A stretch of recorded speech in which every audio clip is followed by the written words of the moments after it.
If you have an individual savings account or an ISA, which in my opinion, everyone 18 and over should have for investments, then you need to know about the newly proposed tax that will hit ISAs from April 2027, and you need to act now because it could potentially cost you thousands over time. A few days ago, it was revealed that millions of savers could soon face a new tax on money held inside investment ISAs. So in case you missed it, whilst enjoying the glorious heat wave that hit at the weekend, in this video, I'm going to share 3 major changes that are being proposed and how exactly they may affect you. And at the end of it, I'll also share my personal thoughts and how best to proceed in light of this news. Now, for those who may not know, an ISA or an individual savings account is a tax-efficient account that allows you save or invest your money without paying taxes on the interest or the investment returns. Currently, you have a £20,000 per tax year allowance in an ISA, and any gains you make on it are completely tax-free. Now, this is the reverse of a pension contribution,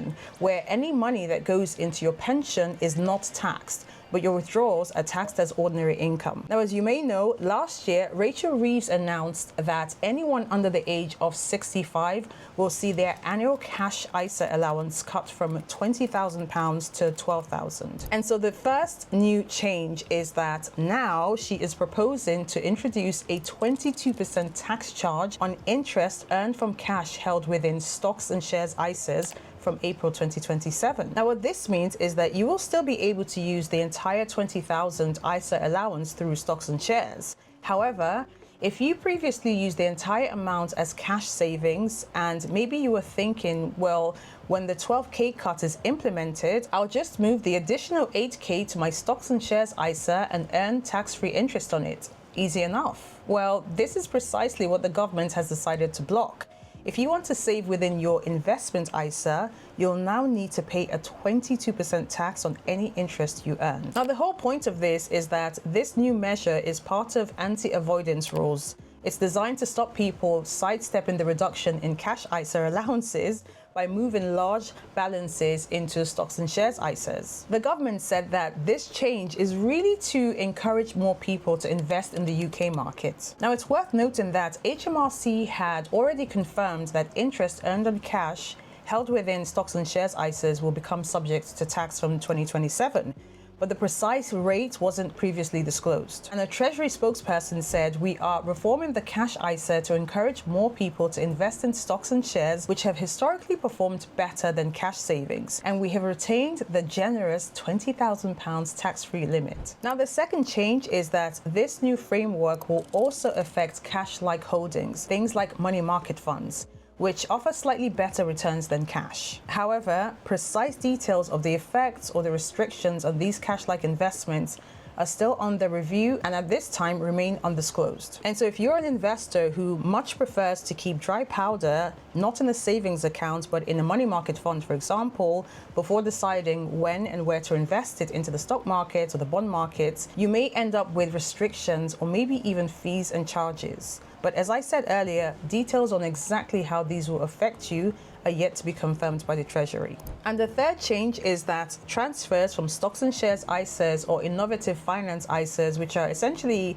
tax-efficient crowdfunding ISAs, into cash ISAs will now be prohibited under this forthcoming rule. Now, as you can imagine, there's been a lot of pushback on this, with people arguing that, well, if you start to tax the profits or the earnings on these tax-shielded accounts, then they're not really ISAs, are they? And they lose some of that appeal that draws a lot of investors or a lot of savers into ISAs versus traditional savings accounts. Now, if you've been watching this channel for some time, you will know what my views are about investing and ensuring that your hard-earned money isn't just sitting in cash, burning value every year because of inflation. On the other hand, I also believe that we should be allowed to choose what we do with our funds, save or invest. We've already been taxed at source, i.e. the income or the salary that goes into your investments or your savings. So why force people into investing? If it isn't broken, why fix it? And there are other ways that they can encourage people to invest. They can reduce stamp duty on UK shares, increase tax incentives for long-term investing, maybe create a UK-focused investment bonus ISA, for example, an extra 5 to 10K allowance on top of the current ISA allowance if you invest in UK productive assets. These are other ways to get people invested in the UK markets. Now here's some shocking data. The number of people paying tax on savings interest has risen sharply in recent years, increasing from 1.2 million people between 2022 and 2023 to a forecast 2.8 million by 2026 to 2027. That's more than double the amount of people paying tax on interest earned in the space of 4 years. Even with these proposed changes, I still believe in the power of investing through these tax-efficient accounts, especially at a time when frozen income tax thresholds are pulling more and more workers or more and more people into higher tax bands. Many households are unfortunately overlooking the hidden tax benefits linked to ISAs or these tax-efficient accounts. And the real appeal is not just simply tax-free interest. It is also the increasing necessity of shielding your savings from the taxman, or in this case, the taxwoman. The Office for Budget Responsibility has forecasted that by 2030 to around 2031, a further 4.8 million people will be pulled into higher tax brackets as income tax thresholds remain frozen whilst wages increase. This means that savers who perhaps had previously paid 20% tax on savings interest could ultimately face a 40% tax blow. And so the bottom line here is to take full advantage of any and all tax shielded accounts.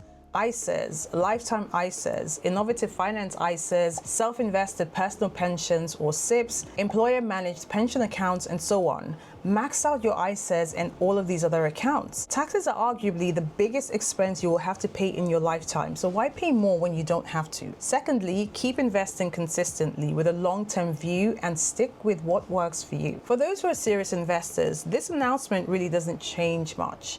But it does reveal and it does show how quickly things can change and why it's so important to keep up with news and policies and how they can directly affect your money. So to summarize, here are the key changes coming into effect from 2027 that you need to know. Number one, lower cash limits. For anyone under the age of 65, the annual limit for a cash ISA will be slashed from 20,000 to 12,000. Number two, investment incentives. The remaining 8,000 of your overall 20,000 allowance is being reserved for stocks and shares ISAs or innovative finance ISAs. Number three, transfers. You will no longer be allowed to transfer money from your stocks and shares ISAs into a cash ISA. And number four, cash treatment in investment ISAs. To prevent savers from holding uninvested cash in investment ISAs, the Treasury will now impose a 22% tax on interest earned on cash within these ISAs. Now, I hope this video has been helpful in case you missed the news whilst enjoying the sunshine, and I posted a very detailed video all about ISAs, and you may want to watch that next here.